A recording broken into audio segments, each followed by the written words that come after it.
Thanks so much. Number one, we really appreciate everything that everybody's done today. The presentations have been phenomenal.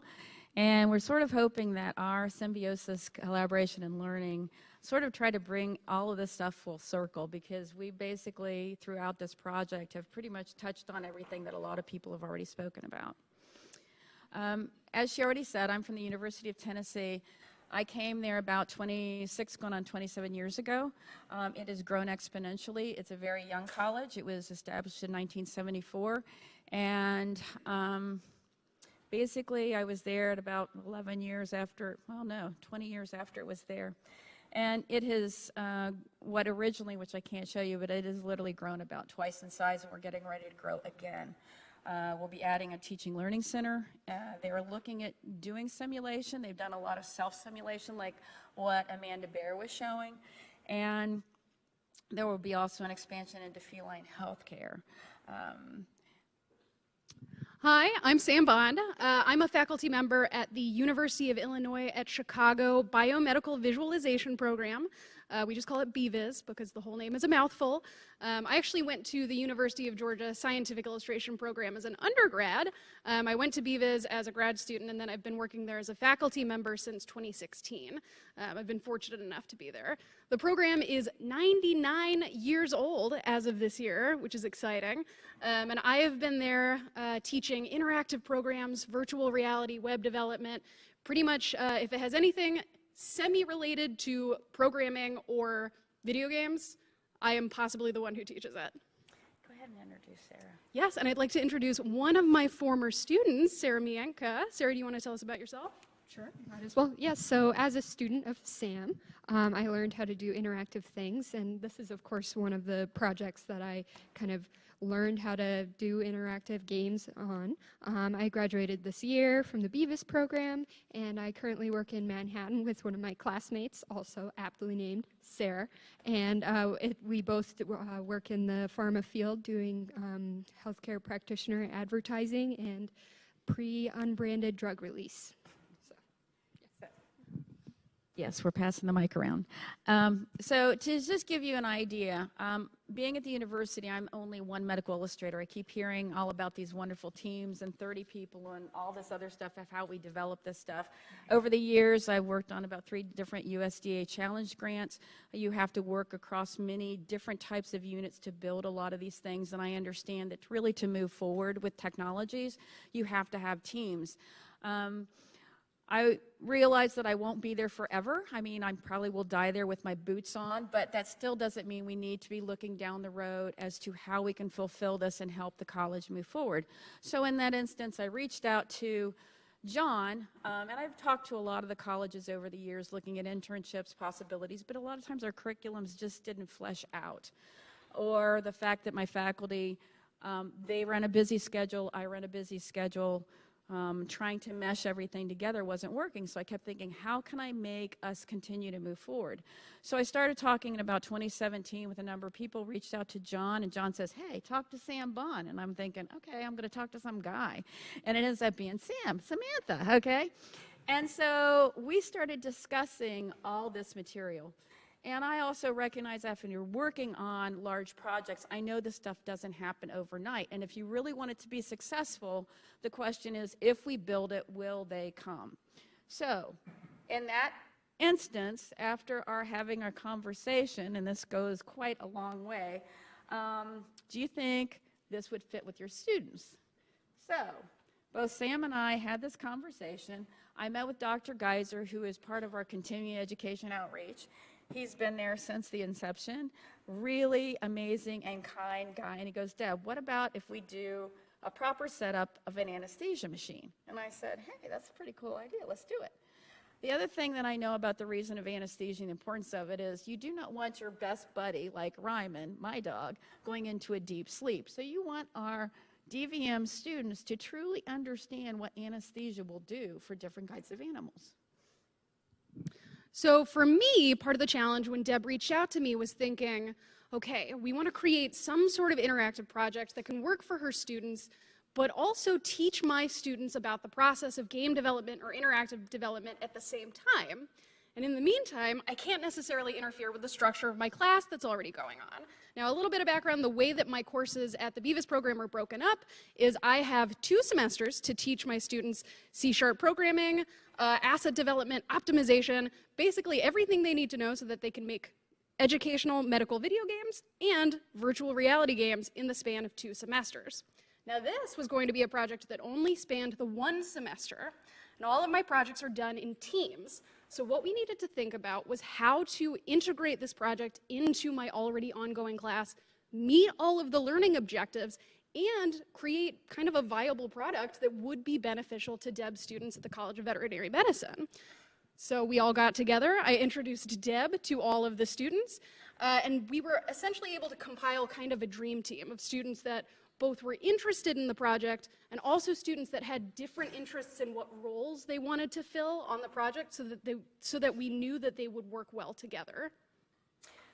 So again, as you see, a lot of the times I can't always be there in person. And again, our schedules are different. So we did a lot of different things of how we communicated. We do phone, we did video conferencing through Zoom, Skype, and we also did secure file sharing, just because there are certain things that as I'm developing some things, anything that I create is considered proprietary and is owned by the university.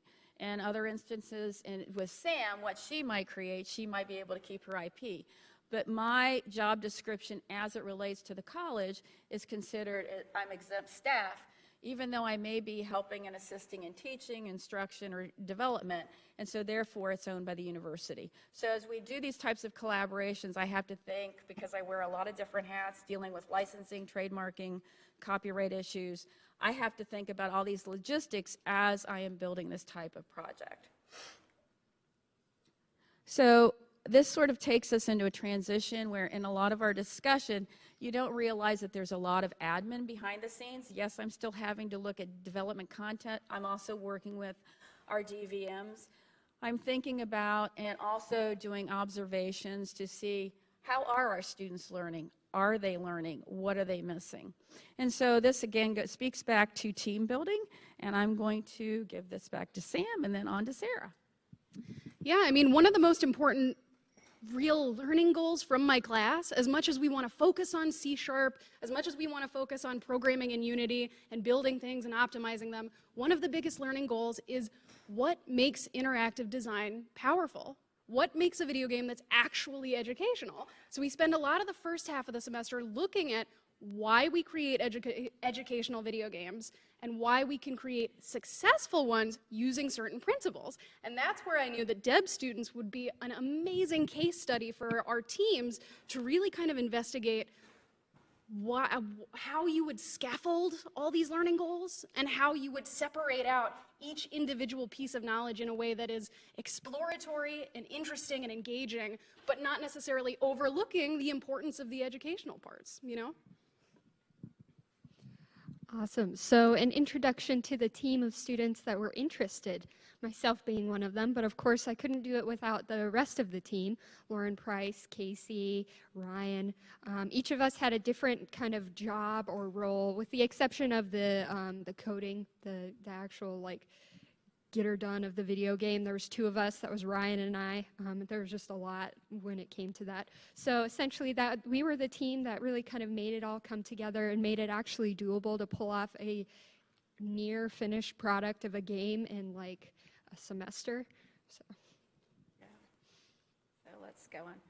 So again, while they're doing a lot of stuff, we've done the intro, we did the Zoom introduction, I went up there and I spoke to the students, we talked about the project. I'd already previously been looking at different ways that we could cut corners. Okay, help me out, Sam, because I always really mess up. Photogrammetry. Okay, thank you. Photogrammetry. My tongue doesn't always work properly. Bottom line was I was looking at freeware. Everything I do, I have a basic minimal budget. And so I have to always think about how can I do something for nothing. And so I also have worked a lot in Medical legal, we did some of the earliest accident reconstruction, early animation. I know what it takes to develop this stuff. I know the time it takes to render. And I always try to remind the students when they're even thinking about building animation or 3D, sometimes you have to figure out what is the most efficient use of your time. Sometimes you don't need everything to be beautiful. Sometimes you don't need to show everything across the board. So as we're teaching these students, we're also having to think about time management and how you build things. Well, I had been researching this software for 8 months, and I'm thinking, okay, I'm going to download this sucker. There's other software I know we could get, and we can purchase it, but nobody's going to give me $35K, so how am I going to make this happen? So I thought, well, I'll work with our photographer. I'll get all our different items photographed. I'll do it eight views all the way around. I'll have everything to scale. I'll clean all that material up. I'll put it in. I'll build them the 3D models, ship them the 3D models, and they can work it. Problem is, within that 6 to 8 months, by the time I went to look at the software, oops, the software had gone to the cloud. They no longer took JPEGs. They wanted RAW, and I couldn't access it. And I realized here I had all this work done with photographer, and I couldn't use it. So I call Sam. Sam, do you think we can add one more thing on the student's plate? And I think that's even more of a question for Sarah, because it was an additional thing to add. You're already told, hey, program an entire interactive video game where you teach students about how this giant machine is put together, and then allow them to kind of make mistakes and explore on your own. If anyone here has ever developed an interactive project, that is a very large thing to ask of a group of 4 students who have about a month and a half to build it and have just started learning it that semester, right? So Sarah. Yeah, so the lucky part for us is, while we may not necessarily feel so confident in coding or developing a game, we had learned how to 3D model before this, the summer before. So essentially, you know, we were kind of like, all right, you know, let's take the 2 artists of the team that were designated artists. We're all artists, but we designated 2 artists of the team to kind of pull off all of these parts. I don't even actually know if I have a number in my head of how many parts there were. What was it? About 12. 12 parts, multi-parts within parts, and then making sure that they're all in the right spot. And while, you know, it may be a little bit more of a cartoony version, we tried to make sure that we got all of the most important details, the screws and so on. So even though it was kind of a, you know, a daunting ask, you know, make 12 things in 3D and make them look great and perfect, they were able to pull it off pretty quickly. It was probably the easiest part of the project. So Sarah, tell us a little bit what softwares you used. So yes, so absolutely. So we used 3ds Max to make the models, and when they were kicked out, we didn't put any materials on them. We decided to save that for the software that we used to design the game, Unity, just because it was a little bit quicker this way. We can just throw the materials on. We know that they're always going to look equally as good. There won't be any like odd things about UV unwrapping, which is, you know, of course, the getting the materials from 3ds Max into Unity. So, you know, saving a step there and just doing it most of the items within the development software. Okay. Let's go on to, because we're getting close. Okay, this is the play. What do we do? Play. Hit play. Okay. And this goes back to you, Sam. Yeah, so here we have kind of a transition period between version 1 and version 2. Again, if you're an interactive developer in this room, you know the importance of play testing. You cannot just send someone a video, for example, and expect them to really understand how intuitive it is to use that program. You can't get good feedback on an interactive program or really judge its quality without using it. So one of the most important principles in my class, other than teamwork and game-based learning theory, is really the importance of playtesting.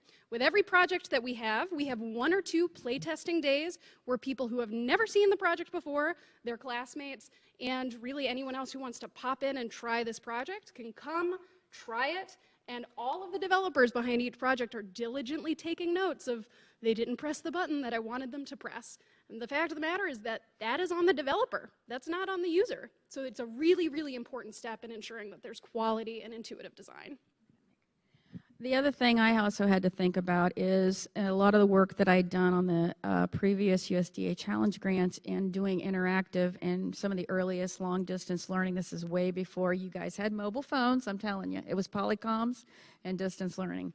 And noting that not everyone is comfortable with technology. I know everybody here in this room loves technology. Me too. But here's the thing.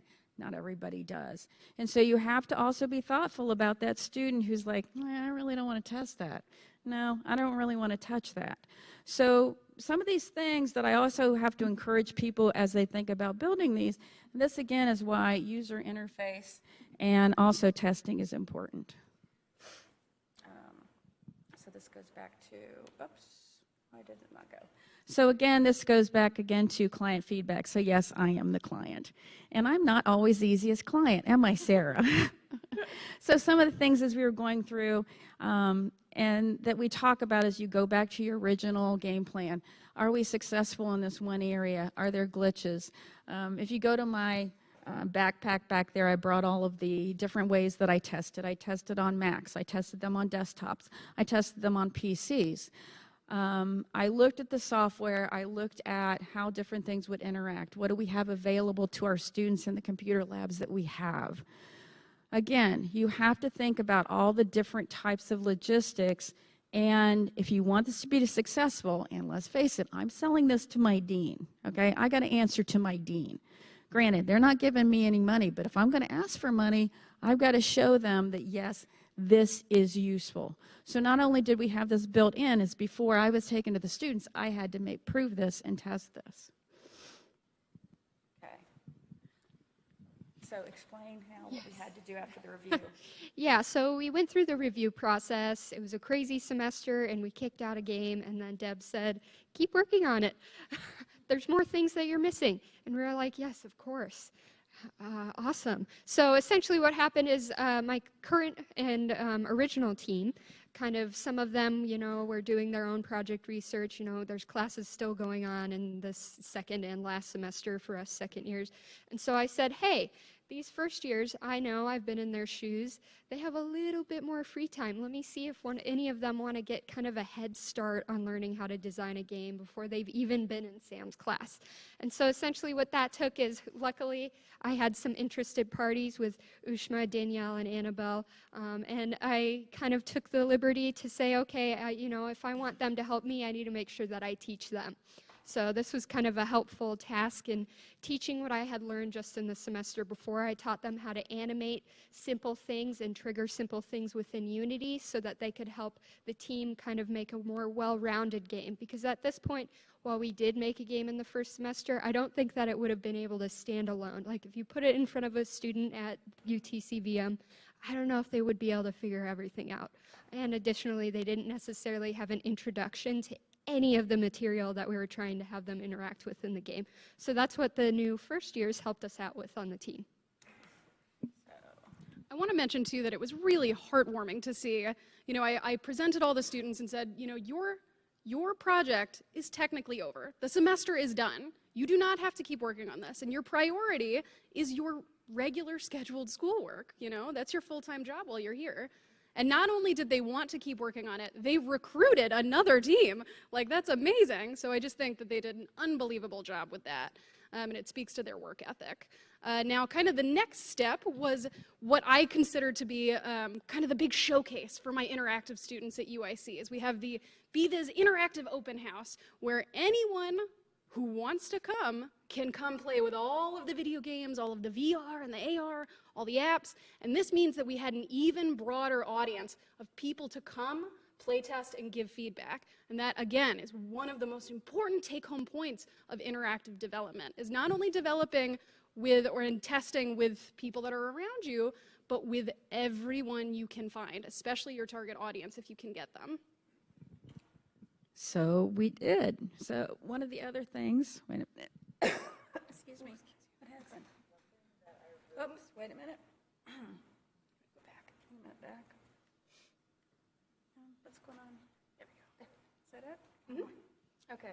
So one of the things that we also, I felt was extremely important was just by doing this, number one, I was speaking golden stars on these UIC students, and I'm bragging to my DVM students, guys, these guys are kicking it out of the ballpark. I wish you guys would step up and do some of this kind of work, because I've never seen anything like this.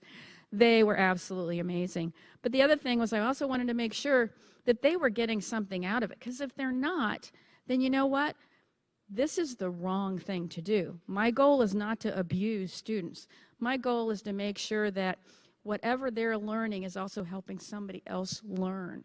That is what we're supposed to be as educators. And I think it's crucial that we think about these things. So these are the things, and these were the comments that these students wrote to me in emails. And I just thought, I just want to hug them all.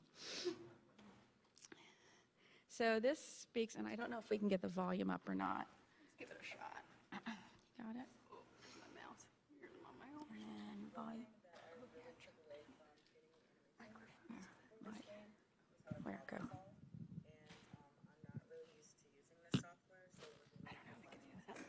Where is it?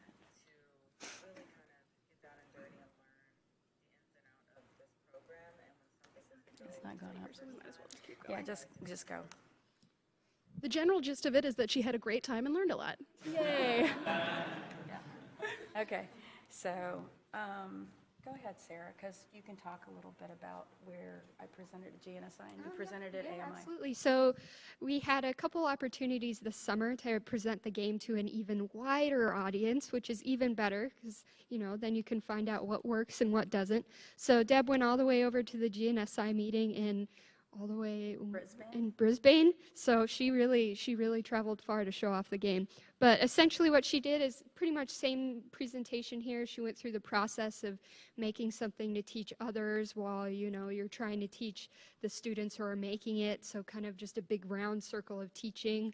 And then additionally, we got to present this game at the AMI and have other users test it out. So some people who are just illustrators at heart and they, you know, don't want to develop games tried it out, and then other, you know, other classmates, younger kids got to try it out. So that was pretty nice. And overall, the feedback was pretty positive. Everybody seemed to really enjoy it, even though they had never seen an anesthesia machine before, or maybe they didn't even understand, you know, what was the purpose of any of those parts. But and that was really the goal for me. I wanted to see was it possible for somebody to interact with this game and still be able to put this piece of equipment together?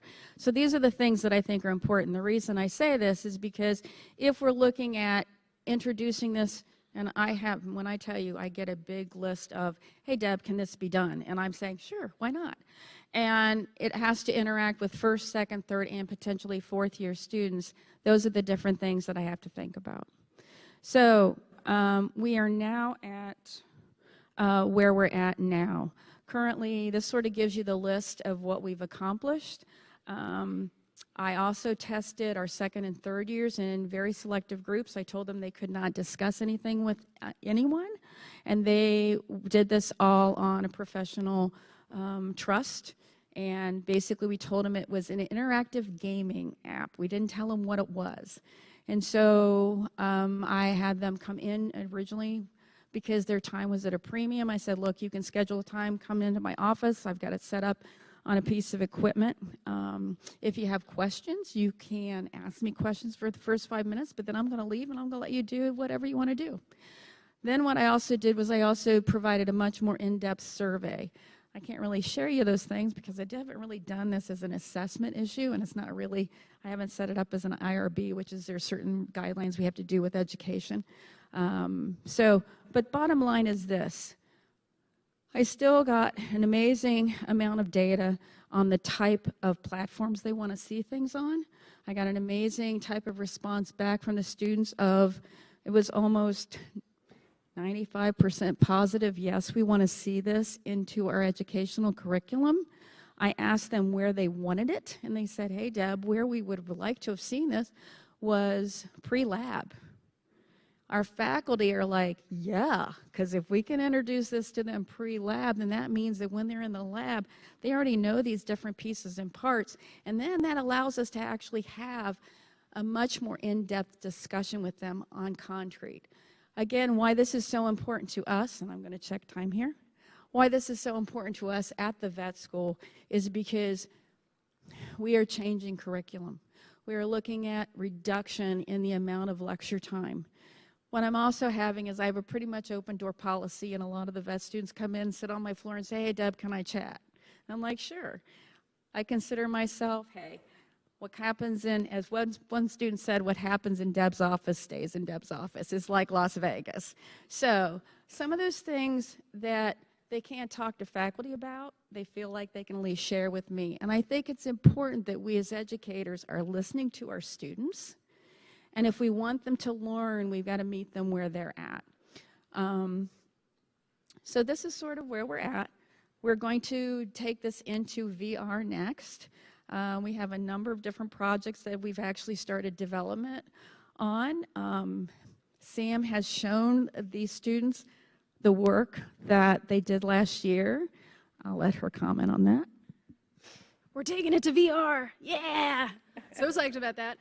The students that we have now are very, very impressed. And now that it's the spring semester, we can smell VR on this project, which is very exciting. And again, you know, just to kind of reiterate what you said, publishable academic research is very important, but development pipeline research, where we're just surveying them, not to publish the data, just to understand really what we need to be prioritizing in our interactive work, is very important. So the surveys we've done so far have been amazingly helpful, but hopefully we'll be moving into publishing next. So we want to thank you for taking the time. I know it's a lot to throw at you. I will be happy to load the game on my laptop if you guys want to play with it a bit. Sarah can tell you all the things that she loves, and you guys can say, oh, okay, but what about this? And we're willing to take that feedback, and we'll fix it. Here are some quick references. I'll be very honest with you. There were some things when they said, Deb, we're doing C#, and I'm thinking, okay, I know C, heard of C+, and then I thought, they go, no, Deb, C#. Don't you know what C# is? I thought, okay, I better look that one up. So I did. For those of you who don't know it, I've got links here that'll at least give you a good overview. Some of the things that I've also learned is that not everybody is a gamer, okay? So you got to think about those tools, okay? We had people who loved gaming. The amount of time that our students spent on this, because we also know their time is a premium, we usually don't go over, we shoot for a 15-minute.